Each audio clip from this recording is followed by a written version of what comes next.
ನನ್ನ ನೆಚ್ಚಿನ ಅಪರಿಚಿತ ವ್ಯಕ್ತಿಯೇ, ನಿನಗೆ ನನ್ನ ಬದುಕಿನಿಂದ ಕೊನೆಯ ವಿದಾಯ. ಇನ್ಮುಂದೆ ನಾವು ಮತ್ತೆ ಬಹಳಷ್ಟು ನೆನಪುಗಳೊಂದಿಗೆ ಅಪರಿಚಿತರಾಗೇ ಉಳಿತೀವಿ ಅನಿಸುತ್ತೆ. ನನಗಾಗಿ ನೀ ಕೊಟ್ಟ ಸಮಯಕ್ಕೆ ಧನ್ಯವಾದ. ನನಗಾಗಿ ನೀ ಮಾಡಿದ ಎಲ್ಲ ಕೆಲಸಕ್ಕೂ ಧನ್ಯವಾದ. ನನಗೆ ಚೆನ್ನಾಗಿ ಗೊತ್ತಿದೆ, ನಿನ್ನ ನಾನು ಜೀವನದಲ್ಲಿ ಕಳೆದುಕೋತಾ ಇದ್ದೀನಿ.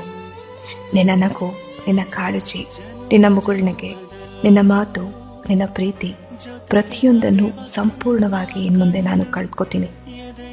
ಬಹುಶಃ ನಾವು ಯಾವತ್ತೂ ಸಿಗಲ್ಲ ಅನ್ಸುತ್ತೆ. ನೀನು ಎಲ್ಲೇ ಇದ್ರು, ಹೇಗೆ ಇದ್ರು, ಯಾರ ಜೊತೆ ಬೇಕಾದ್ರೂ ಇದ್ರು ಜೀವನ ಪೂರ್ತಿ ಖುಷಿಯಾಗಿರ್ತೀಯ ಅಂತ ಭಾವಿಸ್ತೀನಿ. ಧನ್ಯವಾದ ನನ್ನ ಬದುಕಿಗೆ ಬಂದಿದ್ದಕ್ಕೆ. ಕೊನೆಯದಾಗಿ ಒಂದ್ಸರಿ ಐ ಲವ್ ಯು.